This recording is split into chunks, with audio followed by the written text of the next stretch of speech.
자, 오늘은 아모스 8장 두 번째 시간입니다. 모든 행위를 절대로 잊지 아니하리라는 제목으로 좀 말씀드릴 것인데요. 우리가 앞선 시간에 8장 1절에서 3절까지 내용이 선지자가 본 네 번째 환상으로 여름 가일 강줄의 한강줄이 이 현상이었죠. 이 여름 가일 한강줄이 현상은 북이스라엘의 어떤 심판이 무르익을 대로 무르익어서 이제는 아주 심판이 임박한 그런 걸 보여주는 어떤 그런 현상이었다라고 말씀드렸던 것 같아요. 그러면 이제 이어지는 내용은 그들에 대한 어떤 심판의 내용이 또 이어지겠죠. 그래서 오늘 그 말씀에 대해서 살펴봅니다. 자, 오늘 이 시간에 우리가 살펴볼 말씀은 아모스 8장 4절에서 10절까지 내용입니다. 자, 앞선 우리 그 여름 가일 한강줄이 한상을 이렇게 연상하면서 이어지는 말씀이라는 걸 이렇게 염두에 두고 오늘 기록된 말씀을 한번 같이 읽어보죠. 가난한 자를 삼키며 땅에 힘없는 자를 망하게 하려는 자들아, 이 말을 들으라. 너희가 이르기를 월삭이 언제 지나가서 우리의 곡식을 팔리며 안식일이 언제 지나서 우리의 밀을 내게 할꼬. 에바를 작게 하고 세게를 크게 하여 거짓 저울을 속이며 은으로 힘없는 자를 사며 신한클레로 가난한 자를 사며 찌꺼기 밀을 팔자 하는도다. 여호와께서 야곱의 영광을 두고 맹세하시되 내가 그들의 모든 행위를 절대로 잊지 아니하리라 하셨나니 이로 말미암아 땅이 떨지 않겠으며 그 가운데 모든 주민이 애통하지 않겠느냐. 온 땅이 강에 넘친같이 솟아오르며 애국강같이 뛰놀다가 낮아지리라. 주 여호와의 말씀이니라. 그날에 내가 해를 대낮에 지게 하여 백주의 땅을 깜깜하게 하며 너희 절기를 애통으로 너희의 모든 노래를 애곡으로 변하게 하며 모든 사람에게 굵은 배로 허리를 동이게 하며 모든 머리를 대머리 되게 하며 독자의 죽음으로 말미암아 애통하듯 하게 하며 결국은 공고한 날과 같게 하리라. 자, 4절에서 6절에까지 그들의 어떤 불의한 실상을 이렇게 고발하는 내용이죠. 그러니까 가난한 자를 압제하고 힘없는 자를 망하게 하는데 그들이 어떻게 하냐 하면 에바를 작게 하고 세게를 크게 해서 저울을 속인다고 해요. 그래서 그렇게 불이하게 재물을 얻어서 그 재물로서 힘없는 자를 사고 신한칼레로 가난한 자를 사며 또 밀에다가 찌꺼기를 이렇게 섞어서 이렇게 팔고자 한다, 이렇게 이야기를 합니다. 그래서 이런 어떤 불의한 자들에 대해서 여호와께서 야곱의 영광을 두고 그들의 모든 행위를 절대로 잊지 않겠다. 자, 야곱의 영광이라는 것은 하나님이 야곱을 영광되게 이끌어서 그들로 인해서 야곱으로 말미암아 12지파를 이렇게 번성시켰던 그런 하나님의 어떤 영광된 모습으로 이렇게 출현된 것이 이스라엘이었죠.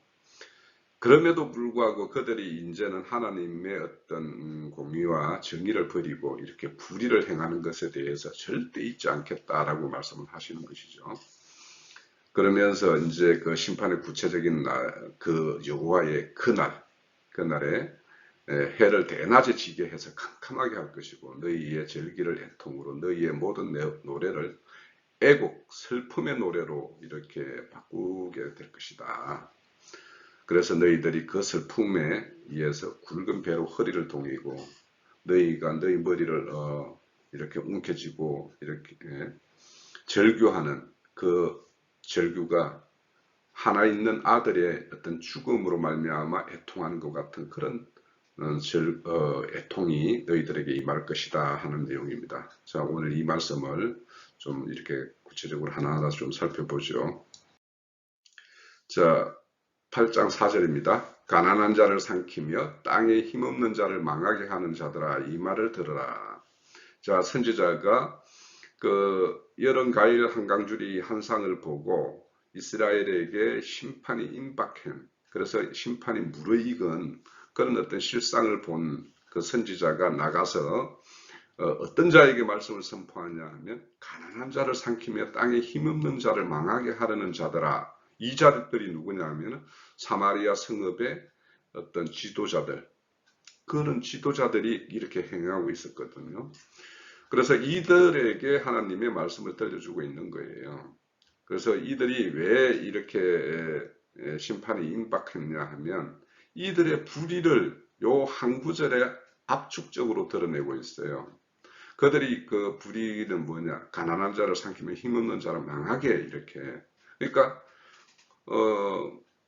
그들이 이 애굽 땅에서 바로의 어떤 폭압과 강포에 이렇게 부르짖을 때 하나님이 응답해서 그들을 이 출애굽까지 시켰고, 그 강박한 바로가 이스라엘의 출애굽을 허락하지 않을 때 하나님이 그들에게 열재앙으로 이렇게 그들을 이렇게 굴복시키고 마침내 출애굽을 했고, 출애굽했지만 그 홍해 바다가 이렇게 가로막는 그 상황에 그 강을 갈라서 온전하게 지나게 했던 그런 어떤 하나님의 어떤 보호와 인도를 받았던 그들이 이제는 자기 약속의 땅에서 그들의 어떤 나라의 어떤 평안과 안정을 자신의 어떤 자기 자신들의 어떤 공로로 이렇게 돌리면서 그걸로 사치와 향락을 즐기는 이런 상황에 있었고, 과거에 자신들의 어떤 조상들이 그렇게 강포를 당할 때 하나님이 응답했던, 그래서 자비와 긍휼을 베풀었던 그 하나님의 어떤 그런 것들을 다 잊어버리고 스스로 이제 가난한 자와 힘없는 자를 이렇게 압제하고 그들에게 불의를 행해서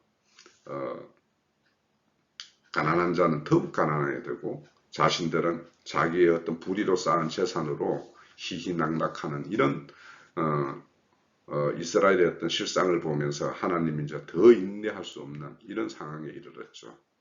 더욱이 그들은 겉으로 드러나는 하나님을 섬기는 애법이라고 하면서 이런 종교적 열심과 겉으로 드러나는 어떤 재물과 11조와 헌물과 이런 걸로는 모양은 다 내면서도 이면에서는 그런 가난한 자와 힘없는 자를 압제하는 어떤 그런 이방 나라의 어떤 실상을 그대로 행하는 그런 것을 보면서 하나님이 이들에게 이제 심판을 하게 되는 것이죠.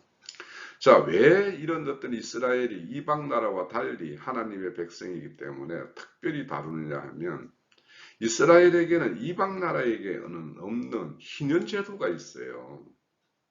그래서 이 희년제도는 50년마다 한 번씩 돌아오지만 그때 그 희년이 되면 그들이 이렇게 잡혀있던 종들도 해방시켜줘야 되고 그들의 어떤 소유인 어떤 땅도 다시 그들에게 돌려줘야 되기 때문에 실질적으로 이스라엘에게는 항구적으로 가난한 자와 부자가 그런 어떤 희년 제도에 의해서 균등케 하는 어떤 그런 제도가 이렇게 마련되어 있었기 때문에 실질적으로 이스라엘 내에서의 어떤 가난한 자라는 것은 그런 희년 제도에 대한 어떤 의미를 이해하고 그것을 그대로 실행을 했다라면 절대적 가난한 자는 존재할 수가 없는 거예요. 그럼에도 불구하고 이스라엘이 내에는 북이스라엘 내에는 이런 이방 나라에서 벌어지는 그런 부한 자와 가난한 자 이런 계층 간의 어떤 갈등이 다른 어느 나라 못지않게 심하게 된 것이 하나님으로서는 기가 막히는 노릇이죠. 그래서 이런 어떤 이스라엘의 어떤 실상을 이렇게 불의한 자, 그래서 가난한 자는 더 가난하게 하고 부한 자는 더 부하게 이렇게 누리고 그 어떤 사회적인 어떤 실상을 하나님 앞에서 어떤 죄의식도 없고 하나님의 어떤 어중을 헤아리는 그런 측면도 없는 이런 이스라엘에 대해서 하나님이 심판하지 않을 수 없는 그런 실상에 이르렀던 것이죠. 자, 우리가 희년에 대해서 좀 잘 알고 있지만 다시 한번 이 시간을 통해서 희년에 대한 어떤 기록 말씀을 한번 간단하게 살펴보죠. 레위기 25장 13절에서 17절입니다. 이 희년에는 너희가 각기 자기의 소유지로 돌아갈지니라. 내 이웃에게 팔든지 내 이웃의 손에서 사거든 너희 각 사람은 그의 형제를 속이지 말라. 그 희년 후의 연수에 따라서 너는 이웃에게 살 것이요 그도 소출을 얻을 연수에 따라서 내게 팔 것인즉 연수가 많으면 너는 그것의 값을 많이 매기고 연수가 적으면 너는 그것의 값을 적게 매길지니 곧 그가 소출의 다소를 따라서 내게 팔 것이라. 너희 각 사람은 자기 이웃을 속이지 말고 내 하나님을 경외하라. 나는 너희의 하나님 여호와니라. 우리가 앞서서 살펴본 데 보면은 다 속이고 있죠. 그죠? 에바를 작게 하고 세게를 크게 하고 그래서 저울을 속여서 팔고 이렇게 또 밀에다가 찌꺼기를 섞어서 이렇게 팔기도 하고 이런 어떤 속임을 향하는데 여기 레위기 25장에 보면 사람을 속이지 말아라 그러죠. 이웃을 속이지 말아라 그러죠. 왜냐? 이 희년에는 너희 각기 자기의 소유지로 돌아갈 것이라고 그래요. 그러니까 희년이 맞으면 그동안의 어떤 걸로 인해서 자기 어떤 소유를 잃었던 어떤 사람도 그 희년이 되면 자기 소유를 다시 회복을 받는단 말이에요. 그런데 만약에 이제 이 희년 이전에 내가 뭔가 그 땅을 다시 회복시킬 때는 그 값을 이렇게 지불하고 사야 된단 말이에요. 그래서 그 값을 지불할 때 희년이 50년마다 돌아오는데 희년이 멀면 값을 더 매겨줘야 되겠죠.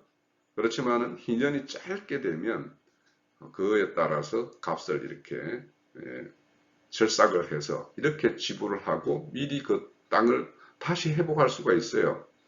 그래서 우리가 이런 것들을 이 고엘 제도라고 해서 고엘 제도 내에는 이런 어떤 회복 그런 어떤 제도와 또 계대상속법 이 두 가지가 큰 축을 이루고 있는데 지금은 뭐냐면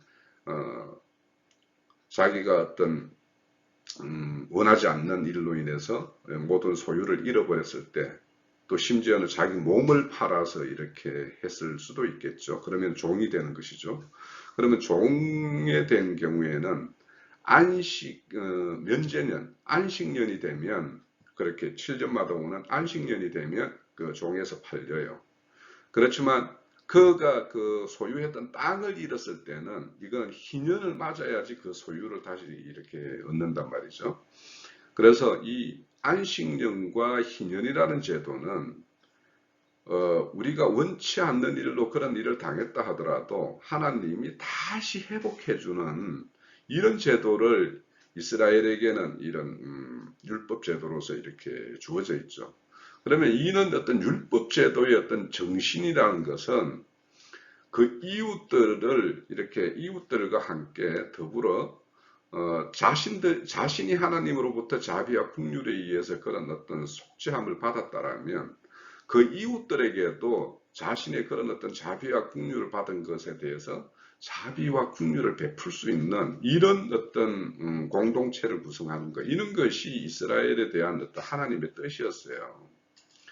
그래서 이제 이런 것이 기본적인 어떤 이스라엘의 정신이기 때문에 그들에 있어서 이런 땅의 소유나 남의 어떤 그런 종으로서의 어떤 그런 삶을 살아가는 사람들에게 이런 면제년이나 희년 이런 제도를 그대로 적용을 한다라면 그들에게 강팍하게 할 수가 없는 것이죠. 그래서 가난한 자에게 그렇게 포악하게 이렇게 압제하고 이렇게 할 수가 없는 것이 이스라엘의 어떤 기본적인 하나님이 주어진 그런 어떤 법 체계 안에서 이루어져야 되는 것인데 그렇지 못하기 때문에 하나님이 이스라엘을 불의하고 그래서 그 불의에 대해서 하나님이 응징하는 것이 바로 심판인 거예요. 그래서 지금 선지자가 북이스라엘에 대해서 그들에게 고유하게 자리 잡고 있는 이런 하나님의 법에 대해서 다시 일깨워주면서 그들의 어떤 실상이 하나님 법체계에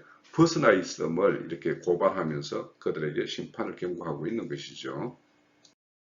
그러면 이제 이거를 이 가난한 자, 힘없는 자 이런 자들을 실질적으로 우리가 이제 영적인 어떤 의미로서 이렇게 다시 한번 재해석을 한다라면 이거는 이사야서 61장 1절에서 2절에 기록된 내용으로 설명이 되겠죠. 이 내용은 누가복음 4장 18절 19절에 이제 다시 예수님이 다시 이사야서 말씀을 인용해서 하나님이 이 땅에 오셔서 행하는 그런 복음 사역이 어떤 내용인지를 이렇게 다시 설명하고 있는 것이에요. 그러면 그 내용을 한번 읽어볼게요. 이사야서 61장 1절에서 2절입니다. 주 여호와의 영이 내게 내리셨으니 이는 여호와께서 내게 기름을 부으사 가난한 자에게 아름다운 소식을 전하게 하려 하심이라. 나를 보내사 마음이 상한 자를 고치시며 포로된 자에게 자유를 갇힌 자에게 노임을 선포하며 여호와의 은혜의 해와 하나님의 보복의 날을 선포하여 모든 슬픈 자를 위로하되. 자, 하나님의 영이 내리셨어요. 그래서 그것이 이제 우리가 기름 부음이라고 하죠. 그 기름 부음이라는 것은 영적으로 가난한 자에게 기쁜 소식이죠. 그러니까 우리가 아무리 어떤 세상적인 것으로부터는 부유를 누리고 있지만 그 부유한 그 영혼의 어떤 심령 속에는 하나님의 말씀이 자리 잡고 있지 않고 하나님의 영이 역사하지 않으면 그 사람이 실질적으로는 가장 가난한 자인데, 그 가난한 자에게 기쁜 소식은 뭐냐? 하나님의 영이 부어지는 거예요. 그래서 이 영이 부어지면 그 사람의 어떤 심령 속에 채워지지 않는 그런 어떤 갈급함, 그리고 그 세상으로부터 상처받고 한 것에 대해서 위로받지 못했던 그 심령들이 하나님의 어떤 영에 의해서 이렇게 치유가 되고, 그리고 세상의 모든 어떤 정신사상 이런 거에 포로가 되어 있던 그런 자에게 그런 그 세상의 어떤 사상과 정신체계에서부터 벗어날 수 있는, 그렇게 자유케 되는 그런 것이 있고, 또 갇힌 것, 뭔가에 붙들려 있는 어떤 그런 거로부터의 어떤 해방이 선포되는 이런 일이 하나님의 영이 부어졌을 때 일어난단 말이에요. 그래서 이것이 진정, 그러니까 앞서서 우리가 레이기에 본 거는 실질적으로 우리 역사상에서 그 어떤 한 사람이 가난해서 남의 어떤 종살이를 한다거나 자신의 어떤 소유를 다 이렇게 탕진하는 이런 일이 일어난다라면 영적으로는 그렇게 세상적인 것에 붙들려 있고 세상 것들의 어떤 정신사상 체계에 이렇게 갇혀 있는 자에게 하나님의 영이 부어짐으로 인해서 진정 해방되는 그런 어떤 영적인 어떤 희년을 막는 이런 것이 일어나는데, 그 일을 위해서 예수님이 이 땅에 오셨던 것이죠. 그래서 이제 이런 어떤 것들이 이제 하나님의 진정한 영이 부어졌을 때 그런 어떤 율법적 종교 체계에 붙들려 있는 사람들이 그 체계에서 벗어날 수가 있는 것이죠. 그래서 오늘날 우리가 이 교회 시대에 보면 그 교회 속에서 이루어지는 일들을 이렇게 자세히 살펴보면 그들이 하나님의 영에 의해서 이렇게 이끌림을 받는 어떤 그렇게 말들을 하고 있지만 실질적으로 그들 스스로가 세상의 영이나 종교 체계나 이런 걸로부터 온전히 자유함을 누리지 못하는 어떤 그런 실상들을 우리가 보고 있죠. 그래서 그들은 그들 나름대로 어떤 종교 행섭, 지금 북이스라엘처럼 그렇게 어떤 종교적인 행위와 행섭을 이렇게 행함으로 인해서 자신들이 하나님에게 행할 바를 다 행하고 있다 하지만, 우리가 보건대에는 그들이 여전히 세상적인 것과 또 세상 세속화되어 있는 그런 종교 체계 안에 이렇게 갇혀 있음을 우리는 보고 있잖아요. 그래서 하나님이 영이 그 옥에 있는 갇혀 있는 자들에게 찾아가서 그들에게 말씀을 선포해서 그들을 자유케 하는 어떤 이런 일을 행한다라는 것이 우리 베드로전서에서 이렇게 언급하고 있듯이, 진정 하나님의 영이 부어지면 이렇게 그 종교 체계나 세상적인 것에 이렇게 갇혀 있는 사람들이 진정 해방을 맞는 이런 일이 일어나죠. 그래서 실질적으로 가난하고 헐벗고 있는 사람들은 누구냐? 영적으로 하나님의 어떤 그 부으심, 하나님의 영이 부음으로 인한 참 자유와 해방 이런 것을 맛보자 못하는 사람, 이런 사람들이 진정 갇힌 자이고 가난한 자이고 헐벗은 자가 되겠죠.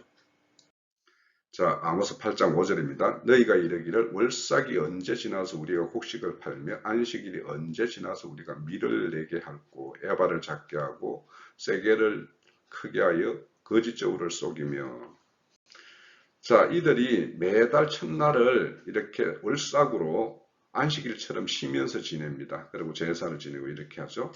그런데 이 안식일 규례에 따라서 그들이 쉬게 되면 지금 곡식을 못 팔죠.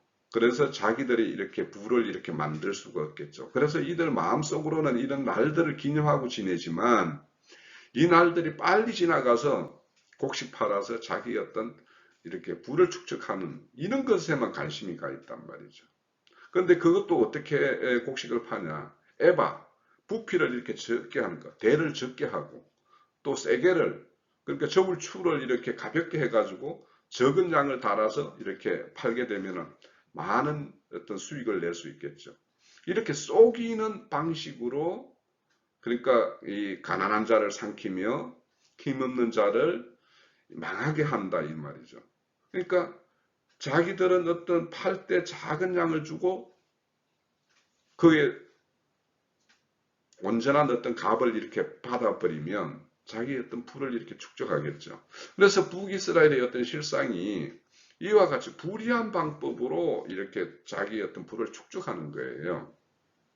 그래서 겉으로 드러나는 것은 월삭을 지나고 안식일을 이렇게 지키는 것처럼 보이지만 속마음으로는 이미 제사보다는 제밥에 마음이 가 있는 것처럼 이미 빨리 장이 열려서 자기들의 어떤 곡식을 내서 많은 어떤 부를 축적하는 여기에만 가 있는 이런 어떤 실상임을 이렇게 고발을 해요.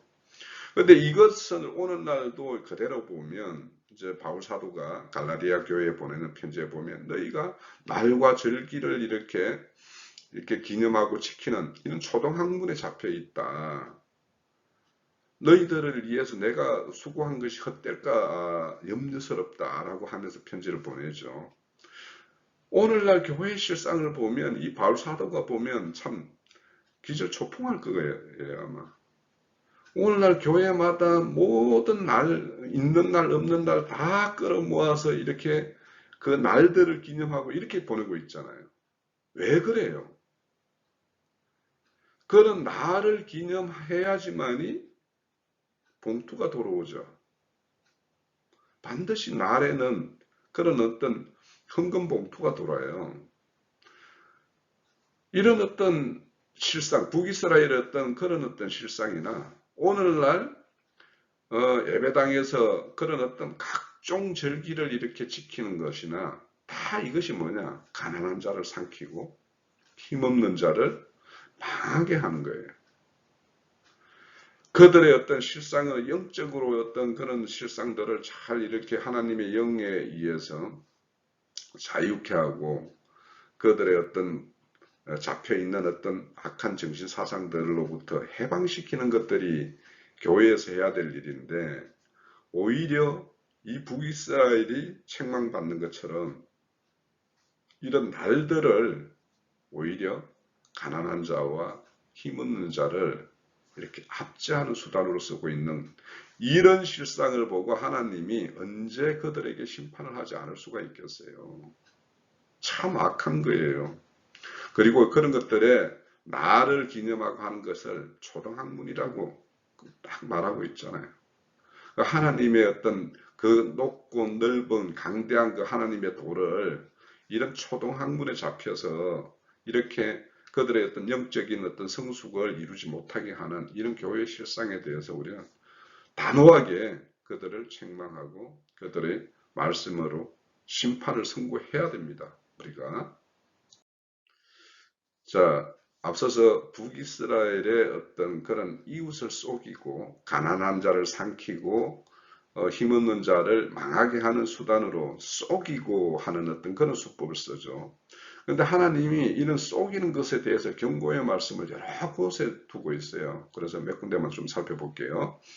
레위기 19장 35절에서 36절에 보면 너희는 재판할 때나 길이나 무게나 양을 잴 때, 재판할 때나 뭔가 길이 무게를 잴 때 불의를 행하지 말고 공평한 저울과 공평한 추와 공평한 에바와 공평한 흰을 사용하라. 공평하게 행하라고 말씀을 하죠. 또 신명기 25장 13절에서 15절에 보면 너는 내 주머니에 두 종류의 저울추 곧 큰 것과 작은 것을 넣지 말 것이며 내 집에 두 종류의 대 큰 것과 작은 것을 두지 말 것이요 오직 온전하고 공정한 저울추를 두며 온전하고 공정한 대를 둘 것이라. 그리하면 내 하나님 여호와께서 내게 주시는 땅에서 내 날이 길리라. 이렇게 말씀을 해요. 자, 이와 같이 하나님이 그 이스라엘에게 공의와 공평의 어떤 법을 이렇게 주셨어요.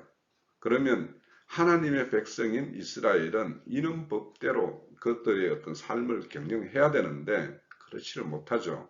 지금 그래서 하나님의 법과 상관없이 자신들의 어떤 일을 위해서 불법을 저지르는 북이스라엘의 어떤 실상을 보고 있어요. 자, 이것을 오늘날 말씀에 이렇게 적용을 한다면 말씀의 어떤 본의대로 하나님의 어떤 말씀을 전하지 않고 자신의 어떤 의도와 목적을 위해서 어떤 말씀은 지나치게 부풀려서 강조하고 어떤 말씀은 지나치게 축소 이렇게 은폐하는 이런 말씀으로 말씀을 선포하게 되면 그것이 하나님의 말씀을 공평한 저울과 공평한 에바로 정하는 것이 아니고 불법으로 속이는 것이 되죠. 그래서 우리는 말씀의 어떤 본의대로 이렇게 말씀을 이해하고 본의대로 증거를 해야지 자신의 어떤 특별한 의도를 가지고 어떤 말씀은 지나치게 학대하고 어떤 말씀은 또 축소 왜곡을 하고 이렇게 하면 이것이 바로 북이스라엘이 지금 하나님 앞에서 어떤 책망을 받고 징계를 받는 원인이 되듯이 오늘날 우리가 말씀을 가지고 교회의 어떤 실행에 있어서도 그런 어떤 실상이 있는 거예요.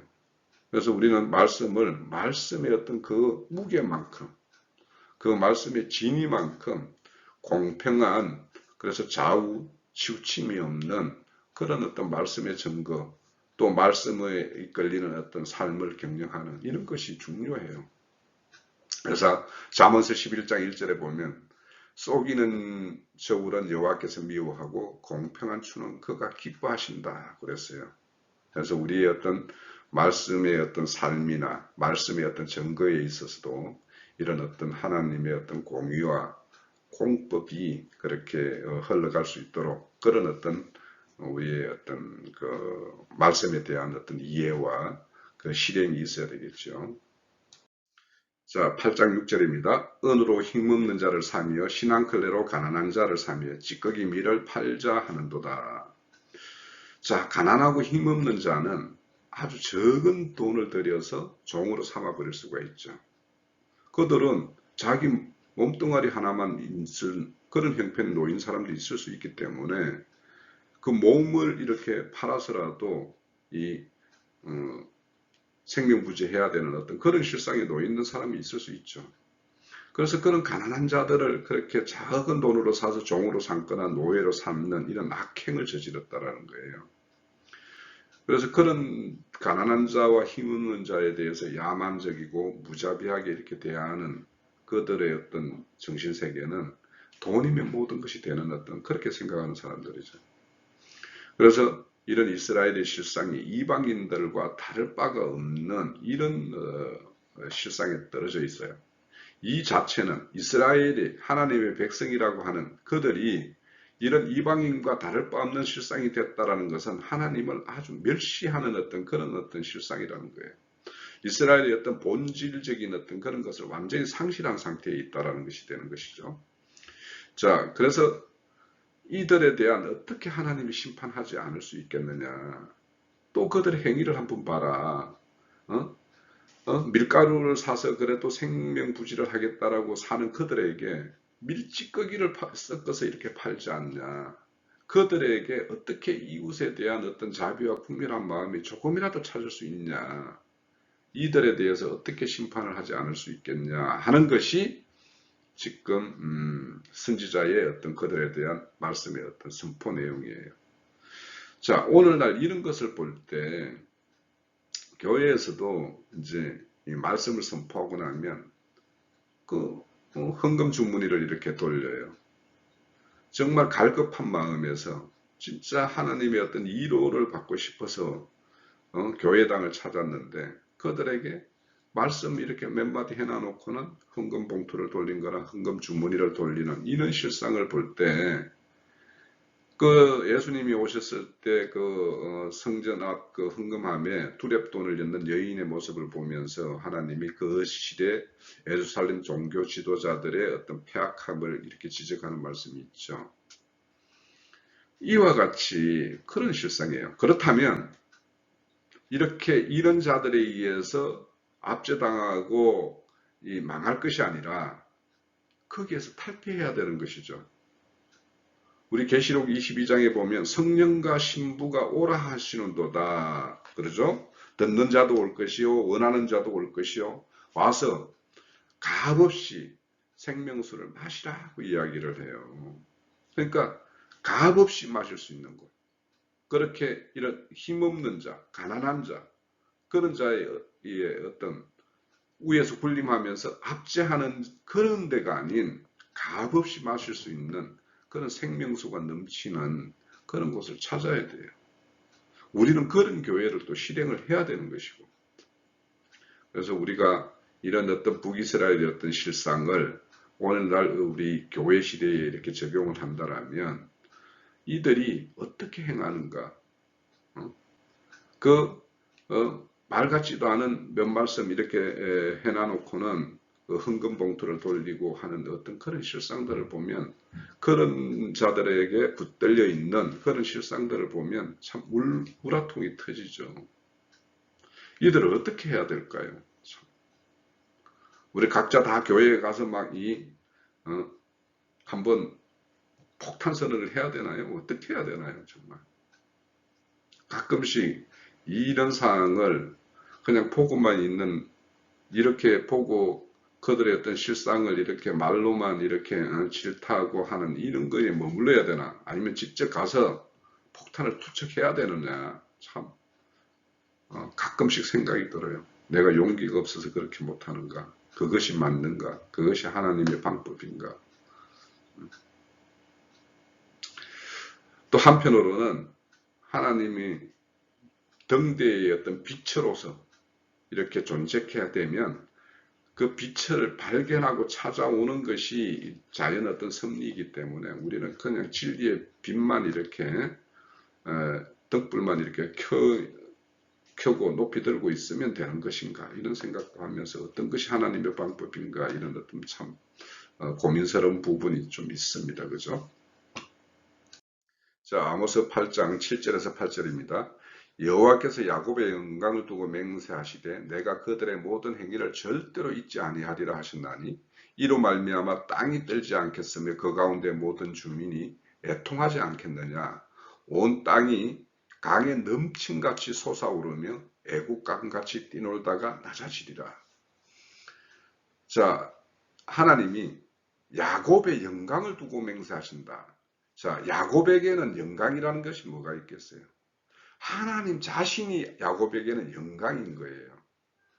야곱이 하나님의 자녀이고 하나님의 백성이다라는 그 자체가 야곱에게 영광이지 하나님 없이 야곱 스스로는 보잘것없는 한 인생에 불과하잖아요. 우리 믿는 자에게도 똑같아요. 우리에게 영광은 하나님 그분이 우리의 하나님 되어 주심과 우리가 그의 자녀이고 백성이라는 이 사실이 우리에게는 영광이어야 돼요. 다른 것이 영광이면 안 돼요. 그런데 이스라엘의 어떤 실상은 지금 다른 것이 그들의 영광이 되어 있어요. 돈과 권력과 이런 것을 자신의 영광으로 삼고 있어요. 그것이 자기 자신의 자랑들이 되고 있어요. 그러다 보니까 이스라엘의 어떤 가난한 자나 힘없는 자를 압제하고 핍박하는 것에 대해서도 전혀 제어식이 없어요. 그래서 하나님이 여호와께서 야곱의 영광을 가리켜 맹세한다라는 것은 하나님 스스로 자신의 이름을 두고 맹세하신다라는 것과 매 마찬가지죠. 왜? 그 맹세의 내용이 뭐냐면 그들의 힘과 지위를 남용해서 이렇게 하나님을 모욕되게 하는 이런 역겨운 일을 행하는 이런 거에 대해서 하나님이 반드시 그들의 행위를 절대로 잊지 않고 맹세로 징벌케 할 것이다라는 거죠. 그래서 그들이 지금 가난한 자, 힘없는 자들의 압제하고 핍박하는 것은 국률 없는 자에게 국률 없는 심판을 행하겠다라는 그 말씀을 선포하고 있는 거예요. 자, 아모스 8장 9절에서 10절입니다. 주 여호와의 말씀이니라. 그날에 내가 해를 대낮에 지게 하며 백주의 땅을 깜깜하게 하며 너희 절기를 애통으로 너희 노래를 애곡으로 변하게 하며 너희 모든 사람에게 굵은 배로 허리를 동이게 하며 모든 머리를 대머리 되게 하며 독자의 죽음으로 말미암아 애통하듯 하게 하며 결국은 공고한 날과 같게 하리라. 자, 심판의 날에 이렇게 하겠다라는 거죠. 그 날은 갑자기 임하게 될 것이다라는 거예요. 그러니까 해가 대낮에 있는데 갑자기 해를 지게 해서 땅이 캄캄하게 하며, 그러니까 아직 북이스라엘이 스스로 자기들은 심판과 멀다, 우리는 하나님의 예법을 다 하고 있다, 지금 나라가 부국하고 부유하고 태평성대를 누리고 있는데 어떻게 우리에게 심판이 있겠냐, 이것이 하나님이 우리에게 복주입니다 라고 생각하는 그들에게 이렇게 갑작스럽게 이렇게 심판이 일어날 것이다. 왜냐하면 그들의 실상을 전혀 모르고 있다. 그들의 실상을 알리기 위해서 선지자를 파송해서 이렇게 말씀을 선포해도 그 말씀에 귀 기울이지 않기 때문에 그들은 편안하다, 안전하다 이렇게 생각할 때 호련히 하나님의 심판이 임하게 될 것이고, 그래서 그들에게 덫처럼 덮치게 될 것이라는 거예요. 그렇게 되면 그들의 절기는 애통으로, 그들의 노래는 애국으로 변하게 될 것이고, 그 슬픔으로 인해서 그들은 굵은 베옷을 동이고 머리를 미는 이런 어떤 슬픔에 빠질 것인데, 그 슬픔이 어떤 슬픔이냐? 하나 있는 아들을 잃었을 때 그 찾아오는 그 애통한 슬픔이 될 것이다 라는 거예요. 그래서 지금 북이스라엘의 실상은 세상의 즐거움에 완전히 빠져 있는데 그들의 결국은 이런 애통과 슬픔으로 끝나게 될 것이다 라는 거예요. 자, 우리가 하나님의 진리 복음을 아는 사람이라면 이 땅에 잠깐의 어떤 즐거움을 위해서 하나님이 약속하신 영생 복락을 잃는 우를 품하지 않을 것인데, 오늘날의 어떤 기독교계의 어떤 실상을 보면 정말 과연 복음의 진리가 무엇인지 알고 있는지 참 의심스러운 게 너무 많아요. 그들의 대부분은 세상의 즐거움도 쫓고 또 죽어서는 천국을 이렇게 보장받는 이런 어떤 세상적 탐욕에 다를 바 없는 그 연속선상에서의 어떤 그런 신앙이랍시고 하는 어떤 그런 모습들을 보고 있기 때문에 그들은 참 진리의 복음을 알지도 못할 뿐더러 이 땅의 어떤 즐거움을 위해서 영생 복락을 잃고 있다라는 이런 사실조차도 인식조차도 못하고 있는 어떤 그런 실상들이에요. 참으로 답답한 일이죠. 자, 우리가 앞서서 이스라엘에게 고유하게 자리 잡고 있는 희년의 어떤 정신을 상실한, 그래서 이스라엘 백성의 어떤 본질을 완전히 잃어버린 그 이스라엘의 실상에 대해서는 백주 대낮에 어두움이 찾아오는 어떤 그런 심판을 행할 것이라고 그랬어요. 그 심판을 야곱의 영광을 두고 맹세하신다고 그랬는데, 그러니까 야곱의 영광을 두고 맹세하는 것이 그들에 대한 어떤 징벌적 심판을 행하는 것으로 다가오는데, 거꾸로 진정 희년을 맞아서 야곱의 영광이 이루어진 자에게는 어떤 현상이 일어나는가와 관련된 말씀을 두 군데 찾아볼게요. 시편 112편 4절에 보면 정직한 자들에게는 흑암 중에 빛이 일어나나니, 아까 거꾸로죠.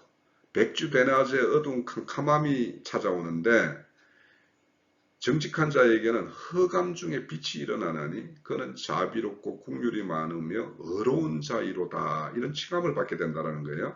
그렇게 드러난다는 거예요. 자비롭고 국률이 많으며 의로운 자로 이렇게 드러나는데, 북이스라엘은 지금 속이고 불의를 행하고 가난한 자를 삼키고 힘없는 자를 이렇게 망하게 이렇게 행하는데 거꾸로 일어나죠. 즉 야곱의 영광이 이루어진 자에게는 자비와 국률이 많아서 의로운 모습으로 이렇게 드러난다는 거예요. 또 이사야서 61장 3절에 우리가 앞서서 1, 2절을 살펴봤죠. 하나님의 영이 부어지면 어떻게 일어나느냐. 가난한 자에게 기쁜 소식이 있는데 그 상처받은 마음을 이렇게 치유되고 또 포로에서 자유케 되고 갇힌 곳에서 노임을 받는 이런 일이 일어나는데, 그래서 결국에는 3절에 이사야서 61장 3절에 보면 무릇 시온에서 슬퍼하는 자에게, 그러니까 시온에서 그 지도자들은 그렇게 기뻐하고 자기들의 어떤 그런 걸로 항유를 할 때 그 한 면에서 그들의 어떤 실상을 통해 그들의 어떤 실상, 불의를 보면서 슬퍼하는 자가 있단 말이에요. 그죠? 우리 그 에레미야서에 보면 먹주먹을 가지고 이렇게 예루살렘에서 이렇게 고통하는 자들에게는 이렇게 먹줄로 이렇게 인을 치라고 그러죠. 그들에 대해서는 하나님이 다시 선으로서 이렇게 보응할 것이라고. 그것처럼 이스라엘의 어떤 실상을 보면서 슬퍼하는 자에게는 하간을 주어 그들의 죄를 대신하고 기쁨의 기름으로 그들의 슬픔을 대신하며 찬송의 옷으로서 그들의 근심을 대신하시고 그들의 의의 나무, 그러니까 하나님이 의의 나무로 지금까지 이스라엘을 키우고 이렇게 해왔는데 여호와께서 심으신 그 영광을 나타낼 자, 그러니까 지금 이스라엘의 어떤 실상을 보면서 슬퍼하고 근심하는 그들에게는 하나님이 화관을 주고 기쁨의 기름을 부어주고 찬송의 옷을 입히고 이렇게 해서 하나님의 영광을 나타낼 자라고 일컬음을 받을 그 자로 삼겠다라는 거예요. 그런 모습으로 드러난다라는 거예요. 그래서 우리가 진정 하나님의 어떤 희년의 어떤 그런 복음의 어떤 그런 소식을 접하고 그 복음 가운데 거하는 사람이라면 모든 사람들에게 이렇게 보일 때 정직한 자로 드러나서 그 사람을 보니 빛이 이렇게 비치는 것 같고 또 그 사람의 모습에서 자비와 긍휼과 의로움이 이렇게 드러나서 진정 하나님에게 영광의 찬송을 이렇게 올리는 그런 모습으로 드러났을 때 그 사람이 진정 희년을 맞아서 야곱의 영광이 이루어진 자라고 할 수 있어요. 그러면 우리가 이런 모습이어야 되죠. 우리를 보면 빛이 있구나. 자비와 긍휼과 의로움대로 이렇게 행하는구나.